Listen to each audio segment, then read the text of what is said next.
पिछले 3 सालों में जितने भी क्वेश्चंस आए बॉटनी पार्ट से, एक भी क्वेश्चन मेरे नोट से बाहर करा देता हूँ। मेरा नाम विश्वजीत है, आप मुझे जीतू सर भी बुला सकते हो।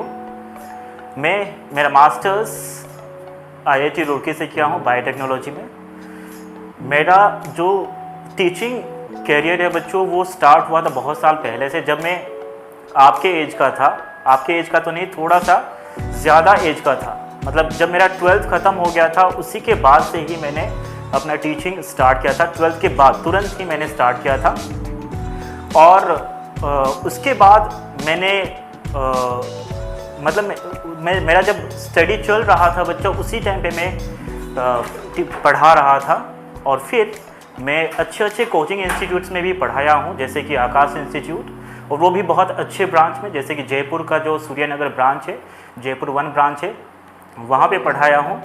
और वहाँ पे मैंने ऐसे बच्चों को पढ़ाया है बच्चों, जो बहुत अच्छे बच्चे भी थे और एवरेज बच्चे और बिलो एवरेज बच्चे भी थे। तो उन बच्चों के लिए एक अच्छी खबर ये है कि जो बच्चा अच्छा है उनको मैं टॉप लेवल का मटेरियल का कंसेप्ट यहाँ पे डिलीवर करूँगा।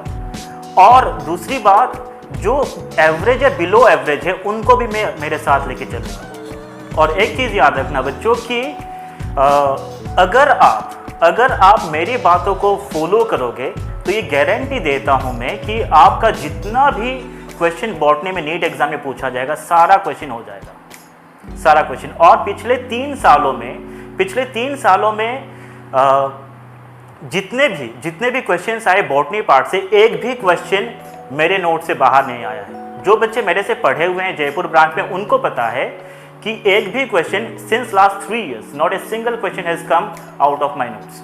तो आपको मेरा नोट्स पढ़ना है और ब्लाइंडली फॉलो करना है, ठीक है।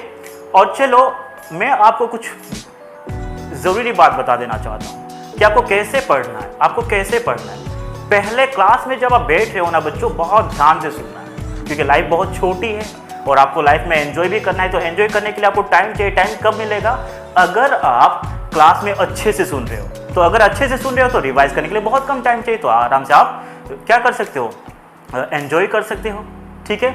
और उसके बाद जैसे ही क्लास खत्म हो जाएगा, तुरंत आपको क्या करना है बच्चों, तुरंत आपको क्लास नोट्स पढ़ना है। मेरा नोट्स पढ़ना बहुत ज़रूरी है। अगर किसी ने मेरा नोट्स नहीं पढ़ा अभी तो उसको पता नहीं चलेगा, लेकिन 2 साल के बाद जब आपका नीट का पेपर होगा, उस टाइम पे आप रियलाइज करोगे कि आपने कितनी बड़ी चीज़ मिस कर दिया। एक भी सवाल बच्चों मेरे नोट से बाहर आ ही नहीं सकता, ठीक है। उसके बाद जैसे ही आपने क्लास नोट्स पढ़ा बच्चों, उसके बाद आपको NCERT रीड करना है। और मेरा जो नोट्स होगा वो NCERT बेस्ड नोट्स होगा, ठीक है, NCERT बेस्ड नोट होगा। और वहाँ पे हम क्या करेंगे, जिस चैप्टर में थोड़ा बहुत हमें ज़रूरी होगा उसमें थोड़ा सा हम क्या करेंगे, एक्स्ट्रा पढ़ेंगे, थोड़ा सा एक्स्ट्रा पढ़ेंगे। जैसे कि इस चैप्टर में हम थोड़ा सा एक्स्ट्रा पढ़ेंगे, और वो भी मैक्सिमम 5% पढ़ेंगे बच्चों, उससे ज़्यादा नहीं पढ़ेंगे। क्यों? क्योंकि 2017 के बाद से क्वेश्चंस NCERT से बाहर भी आ रहा है। जैसे कि वो सिग्नल पेप्टिडेज के बारे में पूछ रहा है, क्रोमोसोम के आर्म्स के बारे में पूछ रहा है, ठीक है, एंडोप्लाज्मिक रेटिकुलम में जो ग्लाइकोसाइलेशन होता है, ये सब चीज़ें NCERT में नहीं है, लेकिन वो पूछ रहा है। तो हम ये बिल्कुल अफोर्ड नहीं कर सकते हैं कि वो चीज़ को छोड़ दे। तो हम क्या करेंगे, वो सारा चीज़ भी हम आराम से पढ़ेंगे, ठीक है।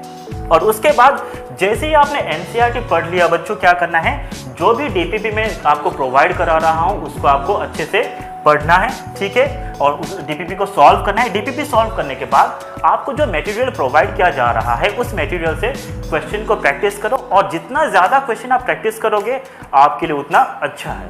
तो आप हमारा जो फिजिक्स वाले प्लेटफॉर्म से आपको क्वेश्चन मिल रहा है उसको प्रैक्टिस करो। उसके साथ साथ अगर आप चाहते हो नहीं, आपको करना चाहिए, ठीक है।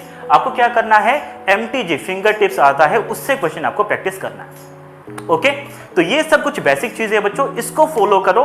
मैं गारंटी दे रहा हूँ आप 2 साल के बाद मुझे बोलोगे कि सर आपने बहुत सही कहा था, ठीक है।